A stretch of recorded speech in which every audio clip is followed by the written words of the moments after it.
Allison is, I guess, much like myself, a no BSer. She really doesn't, um, beat it around the bush. She's somebody that's fiercely protective of her family and really um, very driven to be a good person and a good member of the community. And we never really deal with what she does for a living in the first film. I always assumed that she was either a stay-at-home mom or teacher or something that where she had a lot of time to be with her son, because I think that was very much important to her family.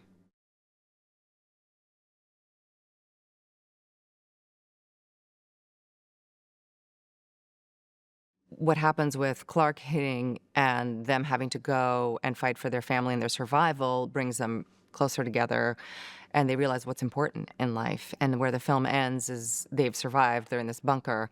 And where we pick up in Greenland too, it's obviously been very difficult. It's 5 years of living underground, and their relationship has grown.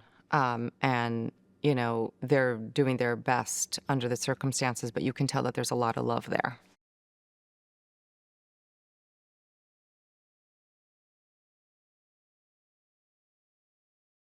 So in this film, in Greenland too, we have Roman, who plays Nathan, and it's really funny to just go from, like, what we imagined the first one to be, and then to suddenly have a teenager. So it's been, like, really fun to adjust the relationship and, like, try to imagine and fill in the blanks of what's been happening the last 5 years with the family.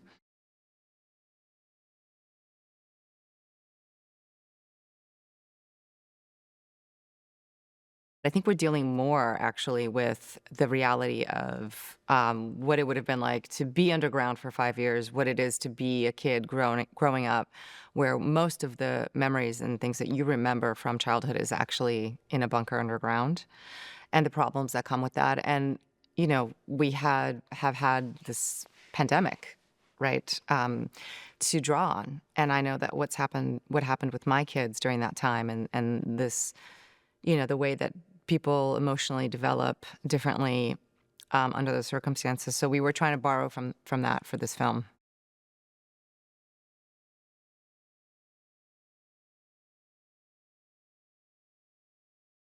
I really loved how strong Allison was, how she wasn't a damsel in distress, that she was fighting for her family and her survival and her kid.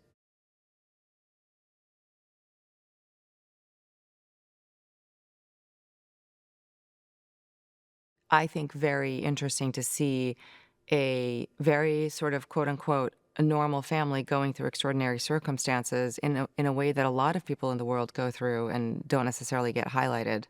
I think this film really um, illuminates the issues with what we are facing with global warming and immigration and starting over. And there's a lot of really interesting themes that I think are important and that audiences will connect with.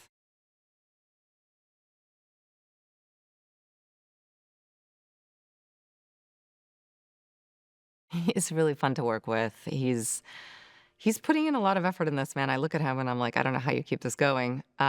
He's a really kind person, and we had a great time in the first film. And it's funny how the relationship just kind of carried over after I saw him. I hadn't seen him in, I don't know, 5 years, probably 4 or 5 years. And he gave me this big bear hug, which is what he's really good at. And we just jumped right in, and I felt like I'd been married to him during that whole time, which is a little scary, but mostly good.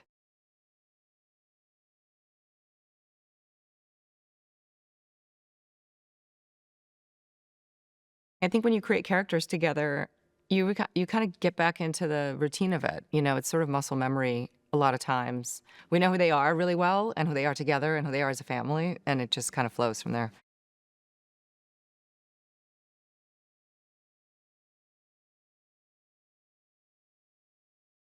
He's got to really keep track of the emotional arc of the story and be able to do these small, intimate moments and adjust to that. And then also these big, ginormous explosions and cars flipping and comets, crashing across the sky. So it's great. And he's very open to, he trusts me, I feel like, with the emotional, maintaining the emotional truth and what I think is authentic to the character. So it's a very we have a very complementary relationship, I feel like.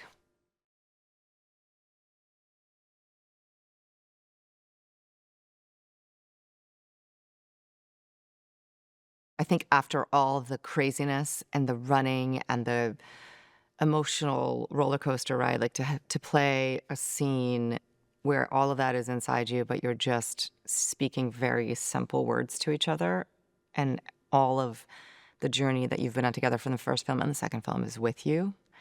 It was like one of my favorite moments to play.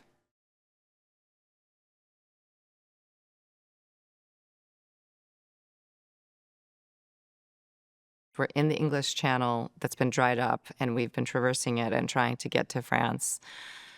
But it's there are these crevices that have opened up in the ground that are thousands of feet deep, and we have to get across somehow. So people have created rope ladders, and then there's like a little jut island, and then metal ladders that have been strung together with rope that then takes us the rest of the journey. It's harrowing.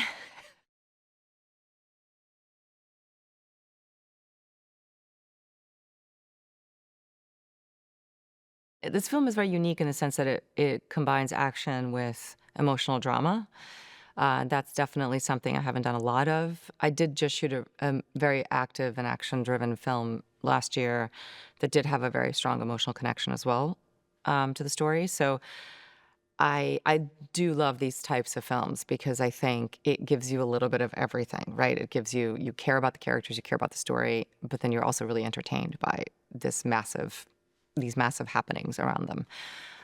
But I've been lucky to be able to do all kinds of films, and just before this film, I shot a very small indie that was just all people sitting in a room talking to each other, and that was really nice. But then coming to this, I was like, okay, I'm gearing up. We're ready. Let's do it.